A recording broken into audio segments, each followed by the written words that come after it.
नमस्कार, आप देखें एनबी न्यूज और मैं हूं आपके साथ प्रिय दीक्षित और स्वागत है आपका एनबी न्यूज एक्सप्रेस में। तो चलिए शुरू करते हैं खबरों का सिलसिला। हाल ही में प्रधानमंत्री नरेंद्र मोदी ने टोक्यो पैरालंपिक्स में भाग लेने वाले एथलीटों से अपने आवास पर मुलाकात की थी। इस दौरान प्रधानमंत्री से मिलने और उनसे बात करने के बाद कुछ खिलाड़ी भावुक नजर आए। इन एथलीटों ने कहा कि आज तक किसी ने ऐसा सम्मान उन्हें नहीं दिया।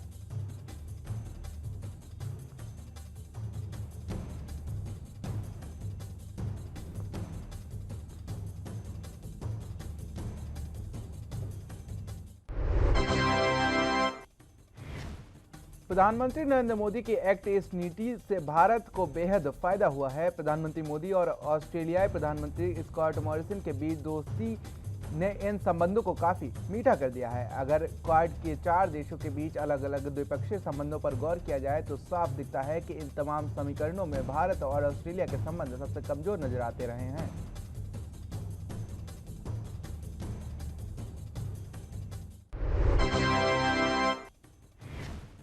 कांग्रेस की राष्ट्रीय महासचिव व प्रदेश प्रभारी प्रियंका गांधी वाड्रा रविवार को यहां यूपी में 2 दिवसीय दौरे पर हैं। वहीं आपको बता दें कि प्रियंका वाड्रा लखनऊ से रायबरेली पहुंची और उसके बाद फिर अमेठी पहुंची। उनके आगमन पर कार्यकर्ताओं में जबरदस्त उत्साह दिखा। प्रियंका का यह दौरा विधानसभा चुनाव के मद्देनजर काफी अहम माना जा रहा है। फिलहाल वे लंबे अंतराल के बाद 2 दिवसीय दौरे पर यूपी पहुंची है।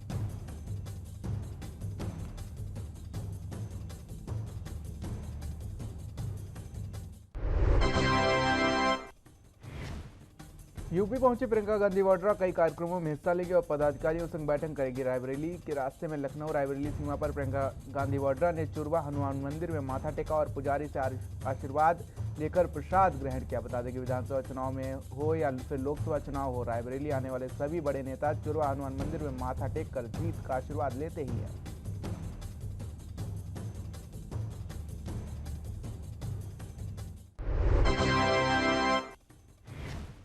महाराष्ट्र में सत्तारूढ़ पार्टी शिवसेना ने अगले साल होने वाले उत्तर प्रदेश विधानसभा चुनाव को लड़ने का ऐलान किया है। एक और जहां शिवसेना के उत्तर प्रदेश की कार्यकारिणी की बैठक में फैसला लिया गया कि यूपी में 430 सीटों पर चुनाव लड़ेगी, तो वहीं दूसरी ओर शिवसेना सांसद और प्रवक्ता संजय राउत ने कहा कि पार्टी 100 सीटों के आसपास ही चुनाव लड़ेगी।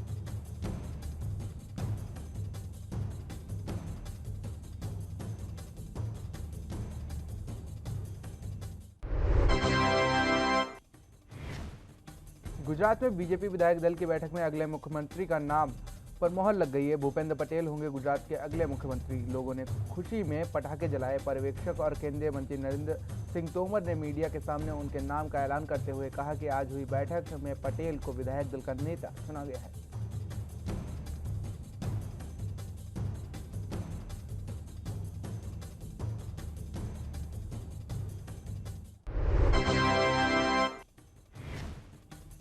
यूपी में योगी सरकार के एक विज्ञापन को लेकर विपक्षी दलों ने हमला बोल दिया है। विज्ञापन में जिन तस्वीरों को लगाया है वह तस्वीरें कोलकाता की बताई जा रही हैं। इसी मुद्दे पर तृणमूल कांग्रेस ने यूपी सरकार पर निशाना साधा है। टीएमसी सांसद अभिषेक बनर्जी ने कहा कि सीएम योगी के लिए यूपी को बदलने का मतलब ममता बनर्जी द्वारा बंगाल में किए गए बुनियादी ढांचे से तस्वीरों को चोरी करना है।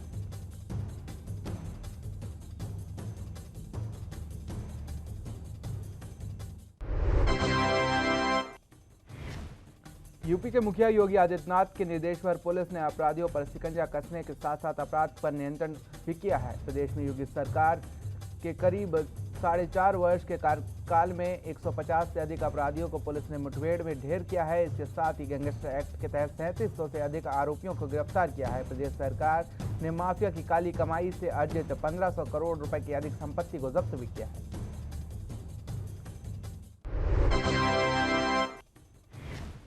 देश के 50 आकांक्षी जिलों में एमएसएमई मंत्रालय अपनी सभी प्रमुख स्कीमों को शुरू करने जा रहा है। इनमें मुख्य रूप से उन जिलों को औद्योगिक क्लस्टर की स्थापना से लेकर प्रधानमंत्री रोजगार सृजन कार्यक्रम के लिए विशेष अभियान चलाया जाएगा। इसके अलावा एमएसएमई मंत्रालय के technology development, market promotion scheme, skill development से जुड़े कार्यक्रम भी चलाए जाएंगे।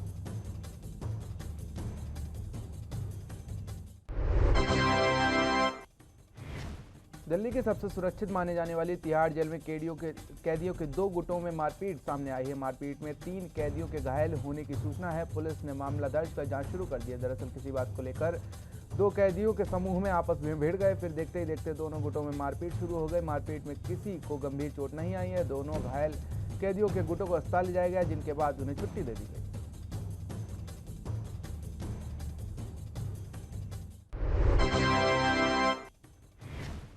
विधानसभा चुनाव के दृष्टिगत उत्तराखंड में सियासत तेज हो गई है। इसी बीच उत्तरकाशी जिले के पुरौला विधानसभा सीट से कांग्रेस के विधायक राजकुमार बीजेपी में शामिल हो गए हैं। नई दिल्ली पार्टी मुख्यालय में उन्होंने सीएम पुष्कर सिंह धामी और प्रदेश अध्यक्ष मदन कौशिक की मौजूदगी में बीजेपी की सदस्यता ग्रहण की।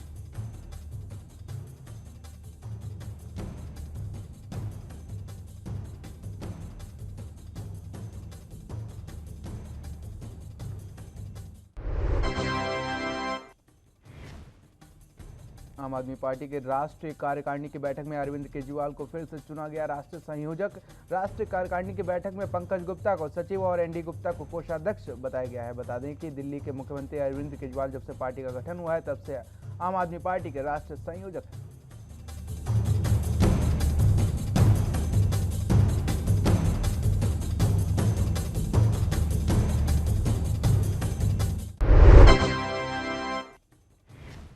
प्रधानमंत्री नरेंद्र मोदी ने शनिवार को बयान देते हुए कहा कि भारत की अर्थव्यवस्था कोविड-19 के प्रकोप के कारण हुए प्रभाव की तुलना अधिक मजबूती से उभर गई है। साथ ही कहा कि जब दुनिया की बड़ी अर्थव्यवस्थाएं महामारी के दौरान अपना बचाव करने में लगी थी, तब से भारत सुधार में लगा हुआ है। हमारी अर्थव्यवस्था महामारी के कारण रुकी हुई अर्थव्यवस्था की तुलना में अधिक मजबूत से उभरी है।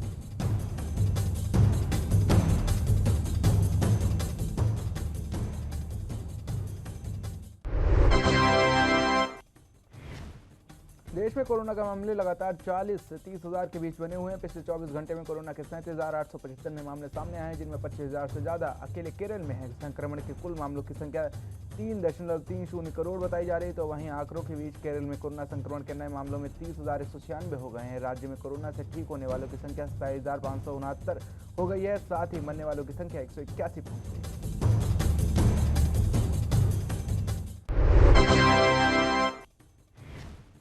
देश में मेडिसिन फ्रॉम स्काई योजना की शुरुआत की गई है। इस परियोजना को शनिवार को तेलंगाना से 16 ग्रीन जोन में शुभारंभ किया गया। केंद्रीय नागरिक उड्डयन मंत्री ज्योतिरादित्य सिंधिया ने इस परियोजना को हरी झंडी दिखाई है। इस प्रोजेक्ट में ड्रोन के जरिए दूर दराज के इलाकों में दवाओं की डिलीवरी की जाएगी।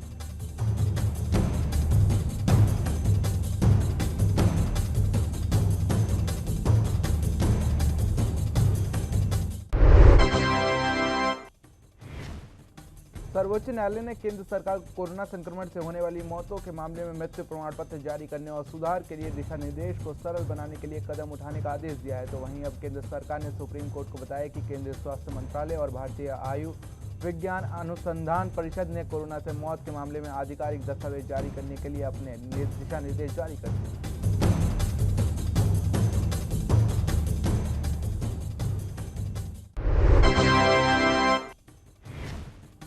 ट्रिब्यूनल रिफॉर्म एक्ट लागू करने के तरीके पर सुप्रीम कोर्ट द्वारा नाराजगी जताने के बाद 5 दिन के बाद केंद्र सरकार ने शनिवार को नेशनल कंपनी लॉ ट्रिब्यूनल और इनकम टैक्स अपीलेट ट्रिब्यूनल में न्यायिक और तकनीकी सदस्यों की नियुक्ति को मंजूरी दी है। सुप्रीम कोर्ट ने 6 दिसंबर को केंद्र द्वारा ट्रिब्यूनल के सदस्यों को नियुक्त नहीं करने के चलते तरीके पर असंतोष जताते हुए फटकार लगाई थी।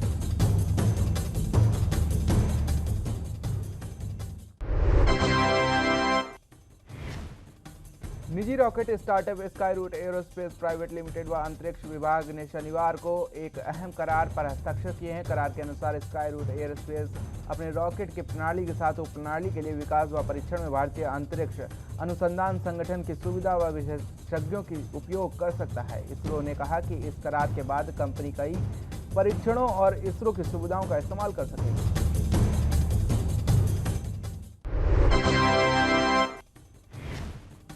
ट्रेन की यात्रा करने वालों के लिए एक महत्वपूर्ण खबर सामने आ रही है। निजी कंपनियां जल्द ही थीम आधारित सांस्कृतिक, धार्मिक और अन्य पर्यटक सर्किट ट्रेनों को चलाने के लिए रेलवे कोच किराए पर लेने और खरीदने में सक्षम होंगी। भारतीय रेल इस सिलसिले में नीति बनाने में जुटा हुआ है।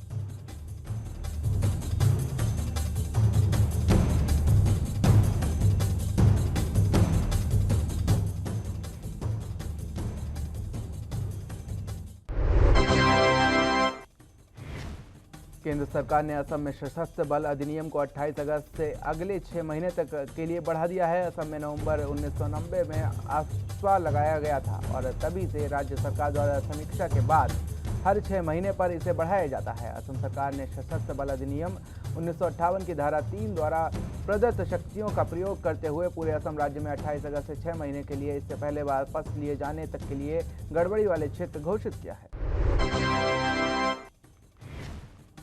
बंगाल की हाई प्रोफाइल विधानसभा सीट भवानीपुर से उपचुनाव को लेकर सियासी सरगर्मियां तेज हो गई हैं। इसी सीट पर 30 सितंबर को उपचुनाव होना है। मुख्यमंत्री ममता बनर्जी को टक्कर देने के लिए बीजेपी के उम्मीदवार प्रियंका टिवड़ेवाल मैदान में उतरी हैं। आज प्रियंका पूरे दमखम के साथ चुनाव प्रचार का आगाज किया है। साथ ही सोमवार को वह नामांकन पत्र भी दाखिल करेंगी।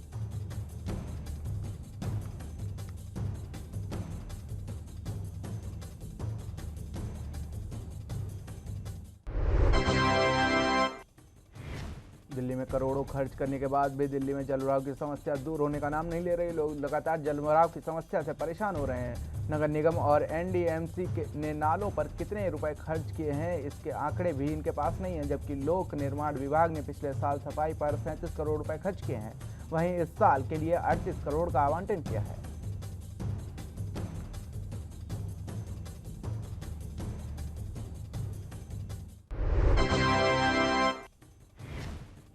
कांग्रेस नेता राहुल गांधी ने पार्टी के छात्र इकाई यानी कि एनएसयूआई के सदस्यों से मुलाकात की। इस दौरान उन्होंने आरोप लगाया कि चीन ने लद्दाख में राष्ट्रीय राजधानी दिल्ली जितने बड़े भूखंड का अतिक्रमण किया है। साथ ही 2008 के मुंबई हमले पर भी राहुल गांधी ने प्रकाश डाला।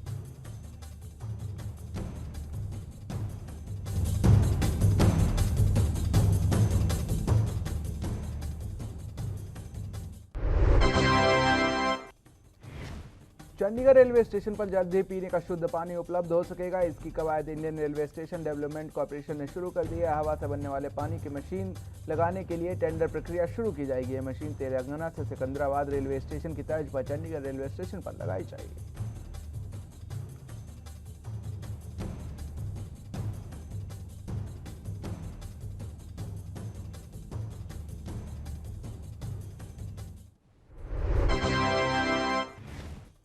हमीरपुर के महोबा में आयोजित किसान महापंचायत में पहुंचे भारतीय किसान यूनियन के राष्ट्रीय प्रवक्ता राकेश टिकैत को लोगों ने काले झंडे दिखाए। टिकैत ने कहा कि सरकार को किसानों की बदहाली पर झुकना ही पड़ेगा। इसके तहत पूरे देश में किसानों को एकजुट किया जा रहा है।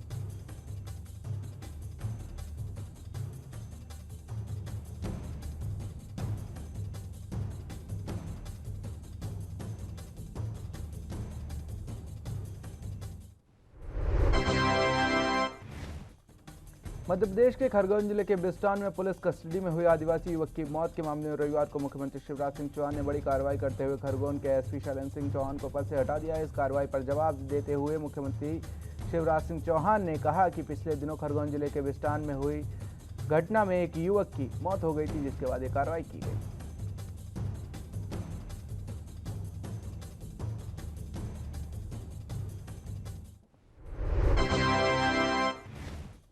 बिहार के भागलपुर में एक गर्ल्स हॉस्टल में शरिया कानून लागू करने की कोशिश की जा रही है। यहां पर छात्रावास अधीक्षक ने छात्राओं को हॉस्टल के अंदर बुर्का पहनने का फरमान सुना दिया है, जिसके बाद छात्राओं ने जमकर हंगामा काटा। मामला इतना बढ़ गया कि हॉस्टल के गेट पर पथराव भी किया गया, जिसके बाद अंचल अधिकारी स्मिता झा पुलिस टीम के साथ मौके पर पहुंची और मामला शांत कराया।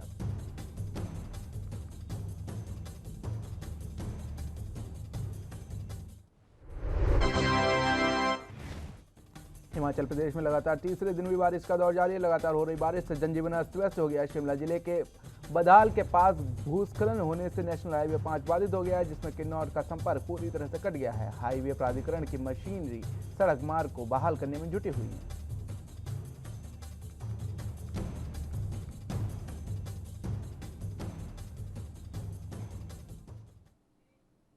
और रुकेंगे छोटे से ब्रेक के लिए। ब्रेक के बाद ये खबरें जारी हैं।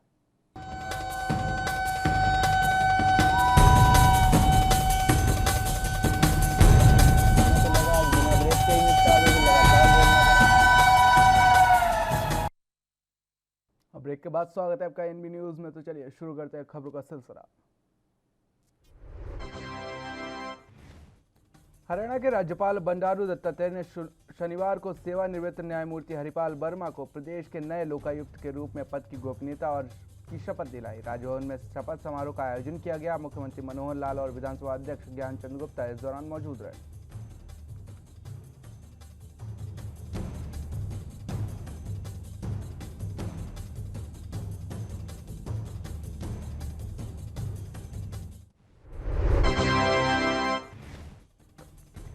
अंबाला में अपना भारत मोर्चा ने करनाल में किसानों की मांगों को उनकी जीत करार देते हुए कहा कि किसान की बात सरकार ने मजबूर होकर मानी है। किसानों ने यह लड़ाई लड़कर जीत हासिल की है। यह किसानों की लंबी लड़ाई लड़कर शहादत देकर लाठी डंडे खाकर हासिल की हुई जीत है। यह कोई खैरात में मिली उन्हें जीत नहीं है।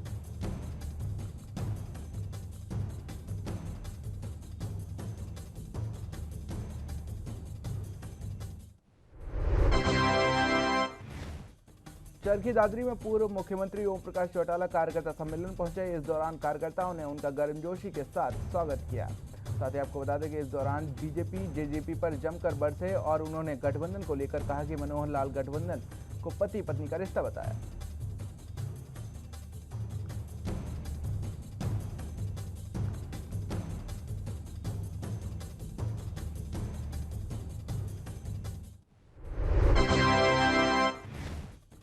फरीदाबाद में शक्ति केंद्र प्रमुख से लेकर जिला कोर ग्रुप के पदाधिकारियों की बैठक को संबोधित करने पूर्व मंत्री कैप्टन अभिमन्यु ने फरीदाबाद में मैराथन बैठक की। इस बैठक में उनके साथ विधायक सत्यप्रकाश जरावता, विधायक नरेंद्र गुप्ता समेत तमाम बीजेपी के कार्यकर्ता मौजूद रहे। इस दौरान कैप्टन अभिमन्यु ने कार्यकर्ताओं को संगठन को और अधिक मजबूत करने के मूल मंत्र दिए।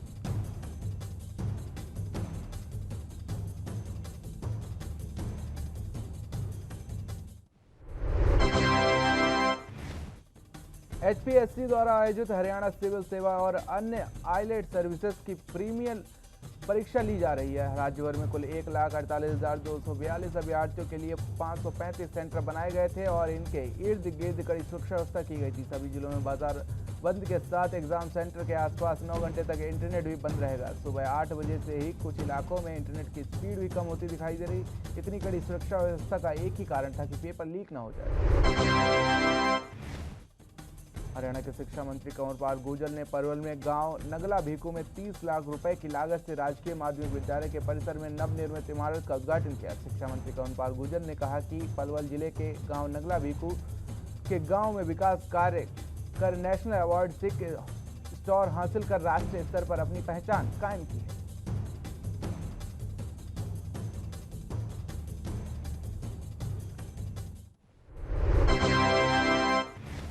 हरिद्वार जिले में विकासखंड रुड़की द्वारा एक ऐसा काम किया गया जिससे लोगों की परेशानियां बढ़ गई हैं। दरअसल अभी हाल ही में गांव बारापुटेरा में ग्रामीणों द्वारा काफी प्रयास के बाद सरकार द्वारा एक सड़क निर्माण का कार्य को अंजाम दिया गया। सड़क तो जैसे तैसे बन गई, लेकिन इस सड़क के बीच में खड़ी मौत की सरकार हटाने को अब आनाकानी करती नजर आ रही। बता दें कि बिजली का एक स्टाफ ट्रांसफार्मर यमराज बनकर लोगों का इंतजार कर रहा है।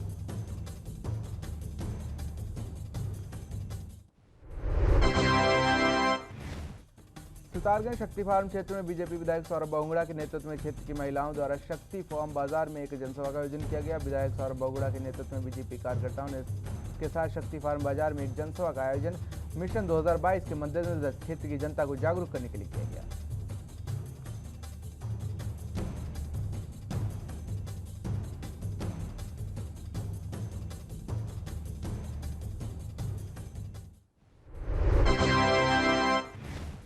छत्तीसगढ़ के धुर नक्सल प्रभावित और आदिवासी बाहुल्य कोंडागांव जिले में कुपोषण के खिलाफ जंग लड़ी जा रही है। कोरोना काल में के दौरान सिर्फ 1.5 साल में ही जिले में कुपोषित बच्चों की संख्या 41.54% की कमी दर्ज की गई। आपको बता दें कि कम समय में ही जिले ने विभाग के समन्वित प्रयास, बेहतर रणनीति और मॉनिटरिंग के साथ उपलब्धि हासिल कर एक सभी के सामने उदाहरण प्रस्तुत किया है।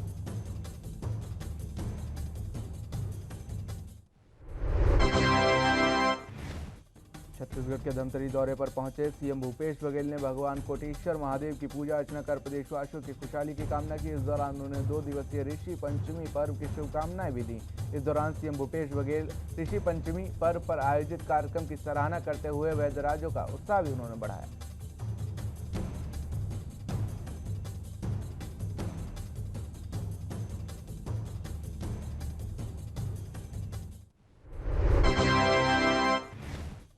खबर छत्तीसगढ़ के कोंडागांव से, जहां अलग अलग जिलों में बरामद किए गए करीब 7 लाख से ज्यादा के 75 गुम हुए मोबाइलों को एसपी ने पीड़ितों को लौटाया। गणेश उत्सव के शुभ अवसर पर पुलिस अधीक्षक कोंडागांव ने 75 गुम मोबाइल उनके मालिकों को वापस कर त्योहार की खुशियों को दोगुना कर दिया और साथ ही साथ गणेश उत्सव की शुभकामनाएं भी दी।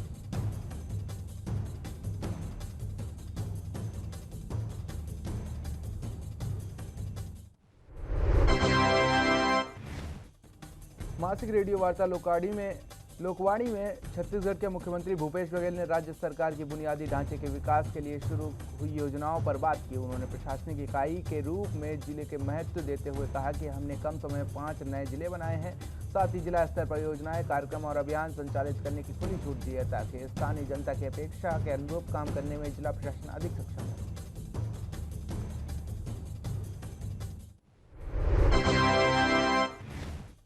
जनदर्शन कार्यक्रम में सतना पहुंचे मुख्यमंत्री शिवराज सिंह चौहान ने शिवराजपुर गांव के लोगों के लिए एक बड़ा ऐलान किया है। उन्होंने कहा कि बिजली की समस्या को दूर करने के लिए शिवराजपुर गांव में बिजली सब स्टेशन बनाया जाएगा। इसके साथ ही रैगांव विधानसभा के शिवराजपुर गांव में ही मुख्यमंत्री हाट बाजार भी बनाया जाएगा।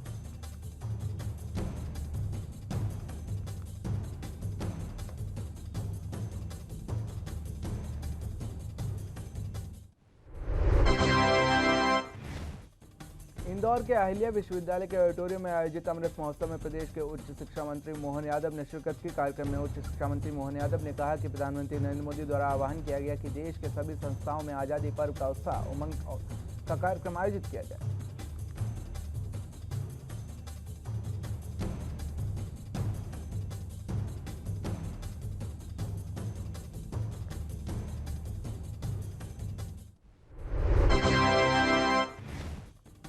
उत्तर प्रदेश के deputy CM Dinesh Sharma greater Noida पहुंचे। दादरी के केशव माधव कॉलेज में शिक्षक सम्मेलन का आयोजन हुआ। इस शिक्षक सम्मेलन का आयोजन मेरठ सहारनपुर शिक्षक सीट से एमएलसी श्रीचंद शर्मा ने करवाया था। डिप्टी सीएम दिनेश शर्मा ने शिक्षकों और लोगों को संबोधित करते हुए कहा कि शिक्षकों का इस देश को सही दिशा में लाने में बहुत बड़ा योगदान है। शिक्षक राष्ट्र और बच्चों के निर्माता हैं।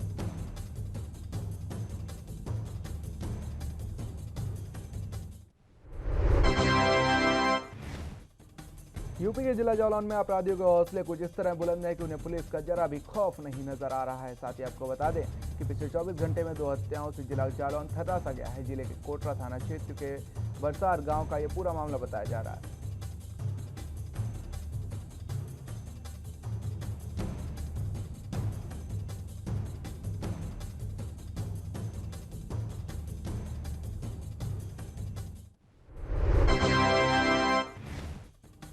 कृषि कानून को रद्द करने के लिए किसान लंबे समय से संघर्ष कर रहे हैं। वही किसानों के इस प्रदर्शन को धार देने के लिए एक बड़ी संख्या में किसानों का जत्था किसान नेता अमरिंदर सिंह के नेतृत्व में दिल्ली बॉर्डर की ओर रवाना हुआ। इस मौके पर किसानों की ओर से बीजेपी के खिलाफ जमकर नारेबाजी करते हुए 3 कृषि कानून को रद्द करने की मांग की गई।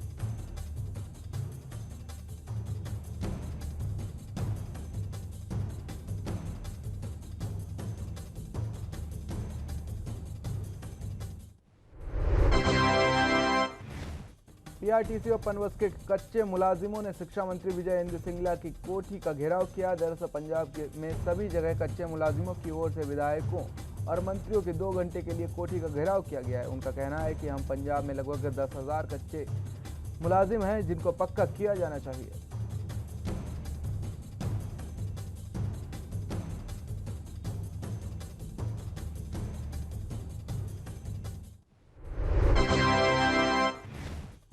राष्ट्रीय राजधानी दिल्ली में शनिवार को भारी बारिश हुई। उत्तरी दिल्ली के बाहरी इलाकों में भी सड़कों पर जलजमाव के कारण हादसे भी सामने आने लगे हैं। उत्तरी दिल्ली में बाहरी इलाके में नरेला इंडस्ट्रियल एरिया से सी ब्लॉक में एक युवक की मौत का मामला सामने आया। जानकारी के मुताबिक युवक कहीं जा रहा था। सड़क पर पानी जमा होने के कारण वह समझ नहीं पाया और चलते चलते गहरे गड्ढे में जा गिरा।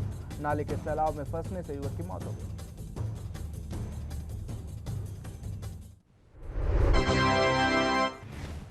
मुंबई के साकीनाका इलाके में बलात्कार के बाद सीएम उद्धव ठाकरे ने इस मामले में तेज कार्रवाई करने के संकेत दिए हैं। उनकी तरफ से शनिवार को पुलिस अधिकारियों के साथ एक बैठक की गई। बैठक के दौरान उद्धव ठाकरे ने साफ कर दिया कि इस केस में 1 महीने के अंदर चार्जशीट दाखिल की जाएगी। वहीं सीएम ने जोर देकर कहा कि यह समय है कि अब मुंबई पुलिस और ज्यादा मुस्तैद हो।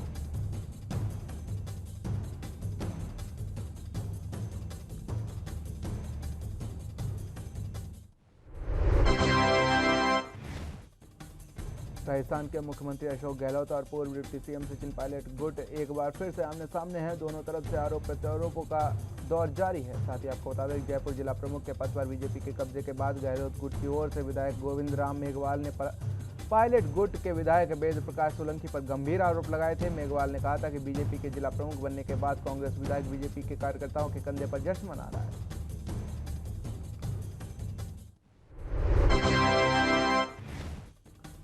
कानपुर देहात में डेंगू में मलेरिया और वायरल बुखार तेजी से पैर पसार रहा है। अस्पताल मरीजों से खचाखच भरे नजर आ रहे हैं, लेकिन जनपद के जिम्मेदार स्वास्थ्य विभाग के अफसर बीमारी से बेखबर होकर चैन की नींद सो रहे हैं। स्वास्थ्य विभाग के अफसर का सोते हुए वीडियो एक सोशल मीडिया पर जमकर वायरल हो रहा है।